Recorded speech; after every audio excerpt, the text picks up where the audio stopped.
friends, this is your girl Wakeji Kamore and welcome to Reflections by Wakeji Kamore.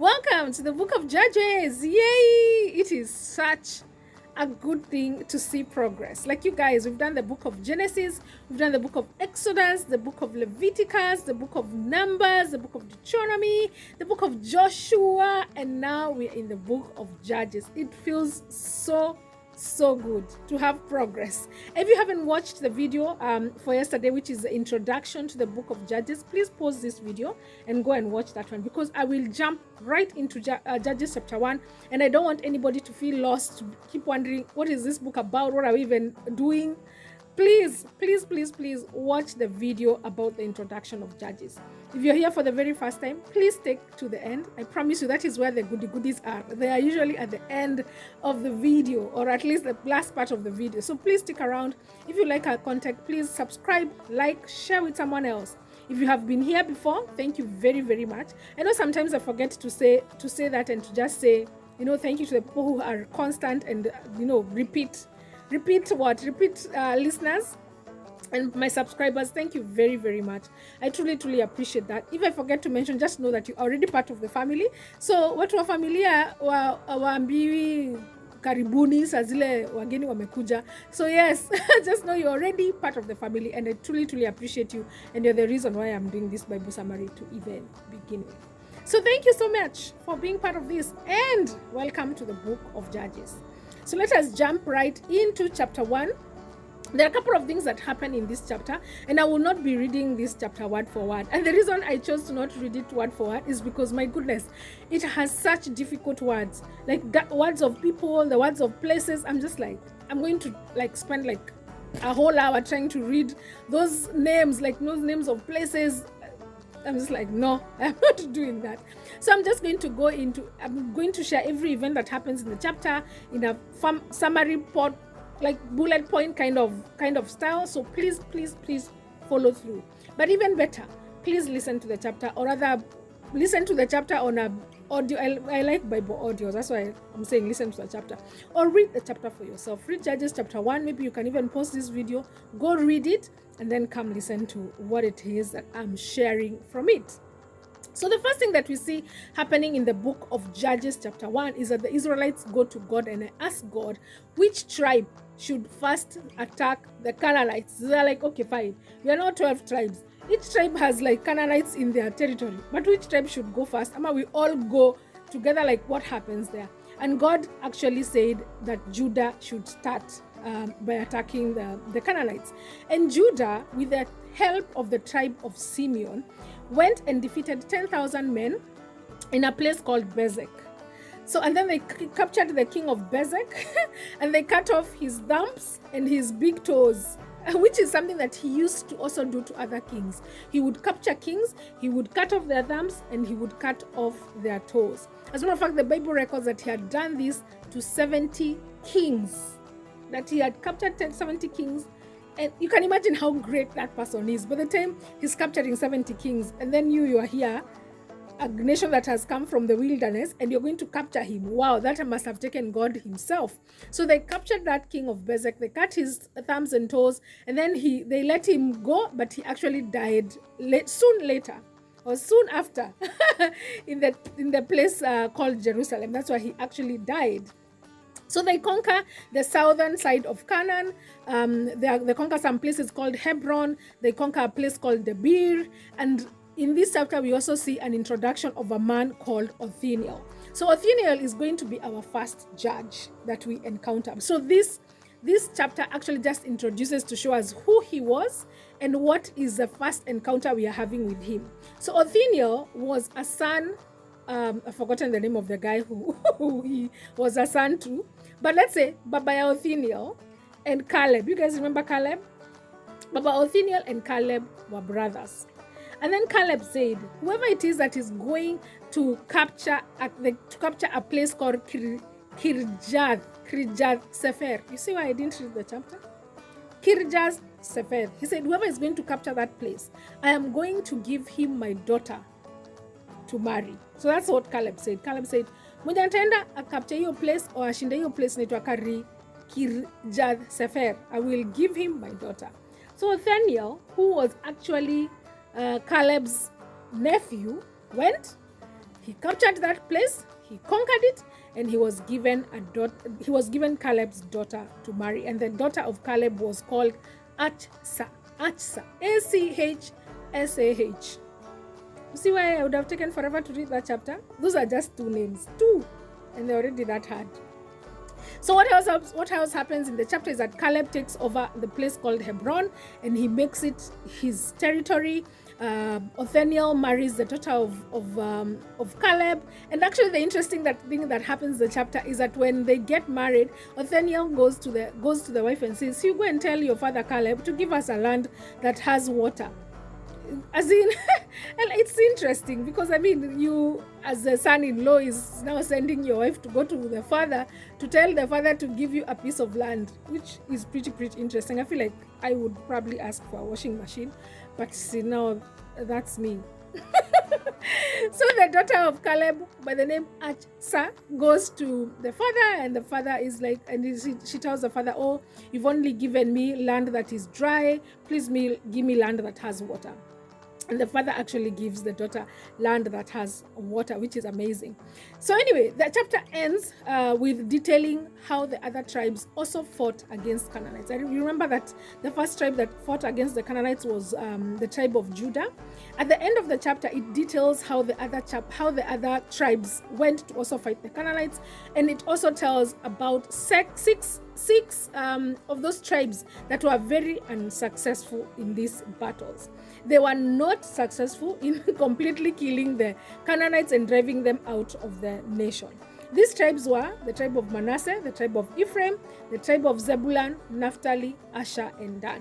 The best that they did, or the best that they were able to accomplish, was to turn the Canaanites into slaves. But remember, that is not what God had told them to do. And that basically is the chapter. But even as I mentioned in the intro, the Israelites will get into this cycle of rebellion where they forget God, where they forget who God is and the things that he has done, and they start to worship other gods. But this cycle, this pattern, this habit, or rather this sin, this evil deed that they used to do of worshiping other idols must have had a root cause. It must have had somewhere it originated from. Like they didn't just wake up one day and say, we're going to worship other idols. It had a root cause. So this chapter, Judges chapter 1, it shed some light on where that problem began. What was the root cause of this idol worship? And the root cause was that they were unable, or they failed to keep the part of the covenant which was to entirely conquer and to take control over all the land that they were promised. As a matter of fact, if you have forgotten, let me remind you where in the Bible they were instructed to do that. They were instructed to do that in Deuteronomy chapter 7 verse 1 to 4. And it says, the Lord God will lead you into the land that you're entering to take for your own. He will force out many nations for you, the Hittites, the Girgashites, the Amorites, the Canaanites, the Perizzites, the Hivites, the Jebusites. 7 nations greater and more powerful than you. The Lord your God will put these nations under your power, and you will defeat them. You must destroy them completely. You must do what? Destroy them completely. Not make them slaves, not make treaties with them. Destroy them completely. God did not tell them wipe out everybody on the face of earth. He just said, these 7 nations, you have to destroy them completely. This reminds me of, this is completely digressed, but it just came to my mind, how the Bible talks about the 7 things that God hates. Maybe it's in correlation to these 7 nations that God was like, these ones you can't tolerate. You have to destroy them completely. He says, do not make any agreement with them or show them mercy. Don't marry any of them, and don't let your sons or daughters marry any of the people from these other nations. If you do, they will turn your children away from following me. Then your children will serve other gods, and the Lord will be very angry with you, and he will quickly destroy you. So that is what the chapter tends to do. It tends to shed some light on the root cause of the problem, which is that they failed to keep their part of the covenant, that they did not entirely conquer and take control of the land that God had given them.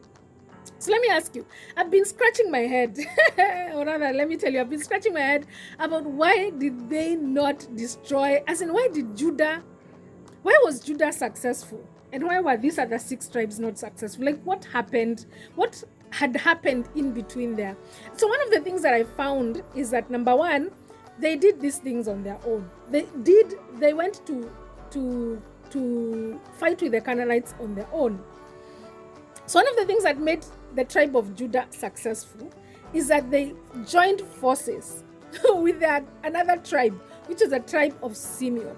And that is how they conquered the Canaanites. In verse 3, Judges chapter 1, verse 3, it says that the men of Judah went to their relatives from the tribe of Simeon and asked for help. What did they say? They said, brothers, if you will come and help us fight for the land God gave us, we will go and help you fight for your land.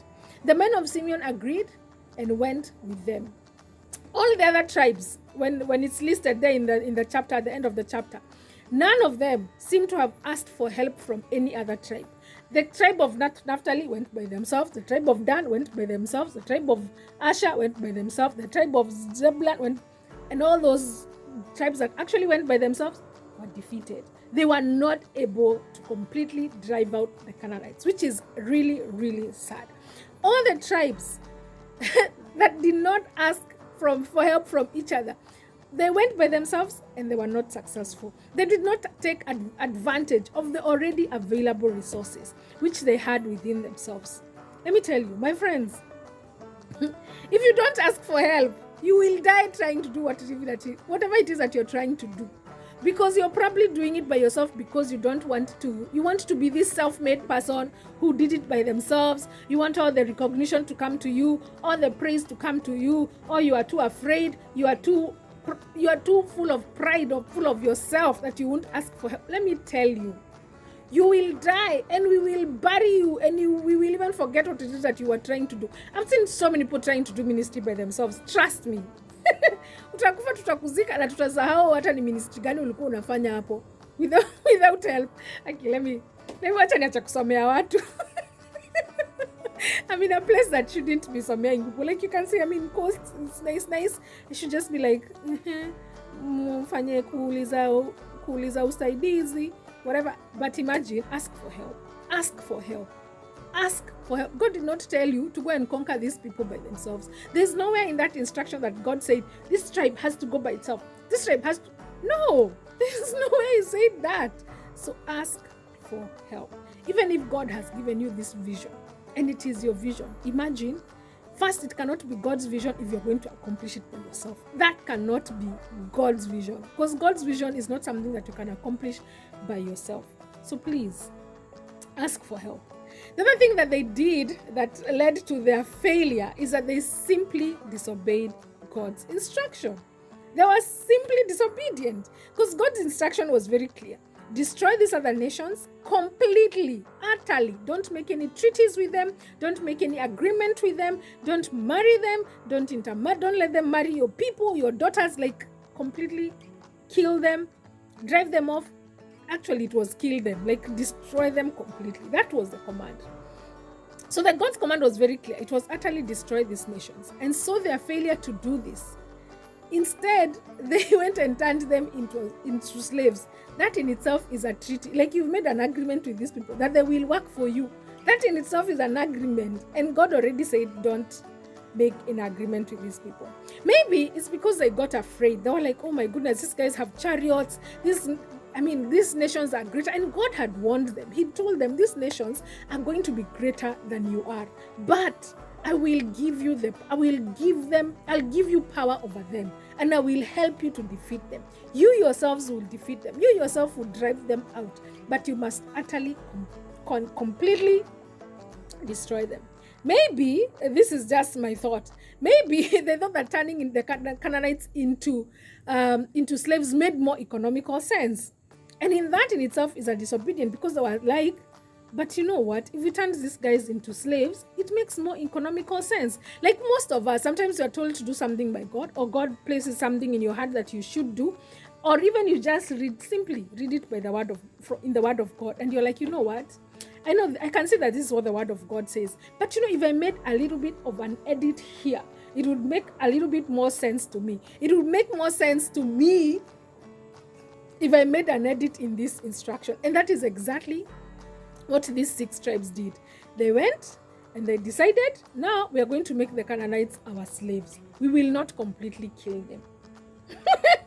And let me tell you, oh my goodness, we will read the dramas that came from this decision. So this chapter is basically just telling us what the root problem was.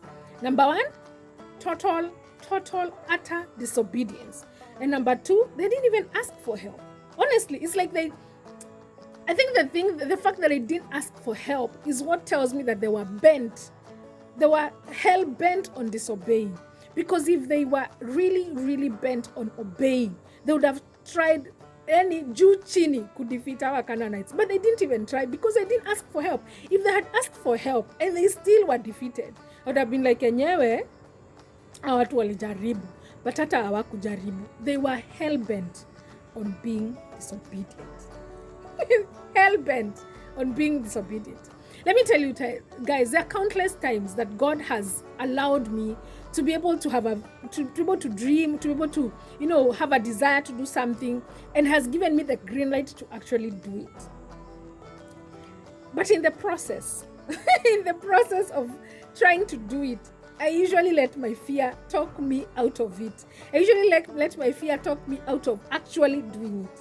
So one of the things that God has really, I'm 100% sure He's allowed me to do it, and He's just like given me the green light to this, like, I'm just waiting for you guys to do. I'm just waiting for you to start doing it.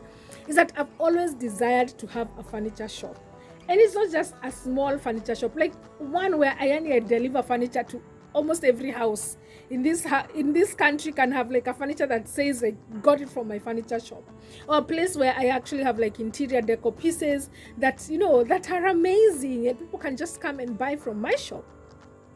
But every single time I start even thinking about the ideas, I start thinking about doing a business plan, I sit down and I talk myself out of that promise.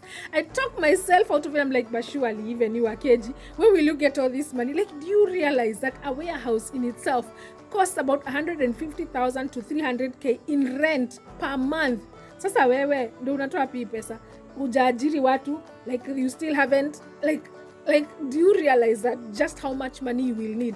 So first, I'm in total disobedience. That is being disobedient because you're not believing that God promised you something and He will do it. Just like these Israelites. By the way, sometimes disobedience is not even saying hatutafanya hivi, Mungu ametuambia tufanye hivi na hatutafanya. Sometimes the disobedience looks like this. God has told you to do something and you have not believed that He's able and capable of delivering it. So that is how sometimes my disobedience looks like. Number 2, because I want to be known as this self-made business mogul, I won't ask for help. That means I will not ask for investors. I will not ask for business partners. I'll just be like, no, I want to do it by myself. I want, so that when I succeed, and you guys are seeing, I don't know what the name of the company would be like, you're seeing it everywhere. You're just like, oh, see Wakeji, she is such a business mogul. She's so self-made. Let me tell you. Now, because I've been there saying I don't want an investor and I don't want a business partner, look at me. Do I have a furniture shop? I don't. Why? Because I refuse to ask for help. I refuse to partner with people. As in, you guys, don't be like me. Wakeji does these things. Please don't be like me. I am learning. And every single day, I keep telling her, okay, now I'm ready. I'm ready for the investors. I am ready for the business partners. Help me, because now I am ready. As in, man, this is a lesson that has hit me. I like to say it has hit me like emotions. This lesson has hit me like emotions, that I'm not asking for help. And that is why I am failing even before I start. So don't be like me. Don't talk yourself out of the promises that God has given you, because the Israelites had been promised that they would conquer the Canaanites. But they went there and talked themselves out of it. They said, oh, these Canaanites have chariots. Oh, we can make them into slaves. That makes economical sense. Stop talking yourself into the promises that God has for you. Stop convincing yourself that you know better than God. As in, how can you sit there and convince yourself that you know better than God? As in, if you see the dramas and the fracas that came from just the fact that the Israelites refused to obey God, you realize that God knew how important it was for these Canaanites and these other nations to die and to be destroyed. So first, don't speak yourself out of the promises that God has for you. Don't speak yourself out of the instructions that God has given you. Don't talk yourself don't convince yourself that you know better than God. And lastly but not least, ask for help. Ask for help. You cannot do this. God's vision cannot be accomplished by one person. It cannot. This is your girl Wakeji Kamore, and this has been Reflections by Wakeji Kamore.